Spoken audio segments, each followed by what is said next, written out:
Bon, bien, un petit message pour vous. Mode sans frontières sera ouvert samedi et dimanche dans le cadre du Carrefour de l'Accordéon. Donc, ce commerce là, qui vend toutes sortes d'articles à des prix vraiment spéciaux et qui contribue à donner de l'argent pour la Maison de secours La Frontière.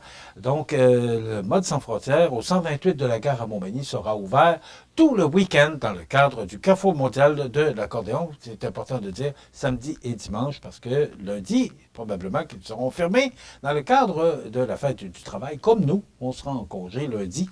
On vous reviendra mardi le 3 septembre avec 15 minutes de plus d'émission. Alors qu'on aura plus le temps, les chroniques, les entrevues dureront plus longtemps et les commentaires sur l'actualité. Alors, c'est à compter de mardi le 3 septembre. Et je vous rappelle qu'officiellement, nous le sommes officieusement sur le canal 206 et le canal 206 numérique et le canal 14 analogique. Nous sommes actuellement maintenant diffusés sur le câble de Saint-Pamphile. On salue les gens de Saint-Pamphile. D'ailleurs, on en a vu plusieurs à la parade du festival du Bûcheux parce qu'on faisait partie de la parade. Alors, on est bien content parce que notre cercle s'agrandit de gens qui nous regardent. On sait que vous êtes nombreux. Alors, on sera là à Saint-Pamphile officiellement à partir de mardi, le 3 septembre. Les travaux d'infrastructure à Montmagny avancent, mais la route 132 ne sera toujours pas accessible ce week-end. Ben, c'est la question qu'on s'est posée. Jean, est-ce que le reportage est prêt? Est-ce qu'on peut le passer ou... Oui.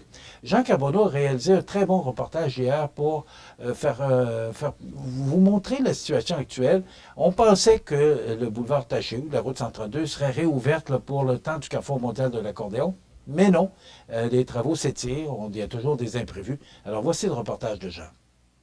Contacté par CEMA TV Information cette semaine afin d'avoir un suivi sur l'avancée des travaux d'infrastructure sur la 3e avenue à Montmagny, le service des communications de la ville de Montmagny nous a répondu par voie de communiqué. Le long week-end de la Fête du travail est depuis 35 ans marqué par la tenue du Carrefour mondial de l'accordéon, un événement qui amène un flot important de touristes et qui augmente de façon importante la circulation automobile sur le boulevard Taché et les environs. L'entrave causée par les travaux de remplacement des conduites d'égout et d'aqueduc à l'intersection de la route 132 et de la 3e avenue est un important casse-tête pour la circulation dans ce secteur. En réponse, les autorités de la ville de Montmagny mentionnent que les travaux ont pris un certain retard en raison de la mauvaise température de la semaine dernière et donc que l'entrave actuelle ne pourra être levée à temps pour faciliter le déplacement routier durant la grande fête de l'accordéon. Les responsables de la municipalité invitent donc les citoyens à planifier leur déplacement. Le chemin de détour demeurera en place via le chemin des Poiriers, la 6e avenue, la 4e rue et l'avenue Sainte-Brigitte-Sud. Par ailleurs, un service gratuit de navette sera offert dont le trajet parcourra les différents lieux d'hébergement et les sites du festival lors des journées d'événements. Cet important chantier devrait se terminer vers la fin octobre prochain. Ils sont estimés à environ 2,6 millions de dollars, mais bénéficient d'une subvention d'1,5 million de dollars provenant du ministère des Affaires municipales et de l'Habitation en vertu du programme d'infrastructure municipale d'eau. Ici Jean Carbonneau, CEMA TV, Montmagny.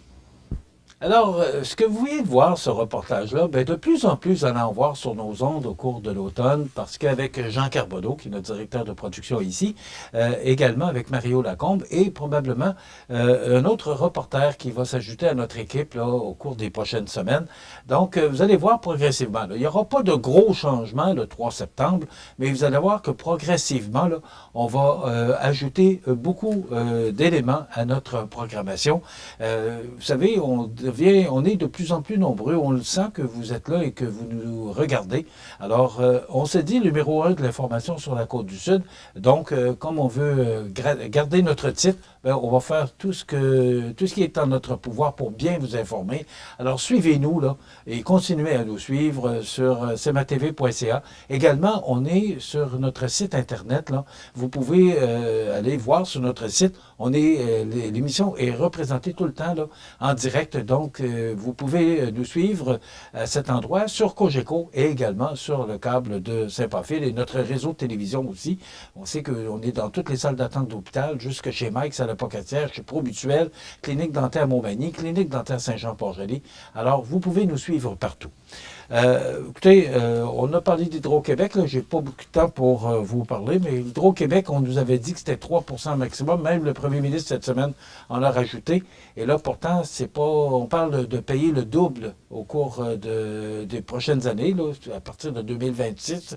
Et aussi, ce qu'on dit, c'est qu'il y a une prime de 800 $ pour les fonctionnaires fidèles. À partir du 1er avril, on récompenserait nos fonctionnaires avec une prime pouvant atteindre 800 $ aux employés d'État qui travaillent dans le même ministère ou organisme, des employés qu'on récompenserait par leur stabilité. Il n'y a pas de problème. On fait 11 milliards de déficit, mais on a de l'argent. Alors, on l'utilise. Voilà, demain, Carrefour mondial d'accordéon sur nos ondes. Ne manquez pas ça. Soyez avec nous. Je vous souhaite de passer une excellente journée. On se retrouve demain pour une autre émission d'information sur la Côte du Sud.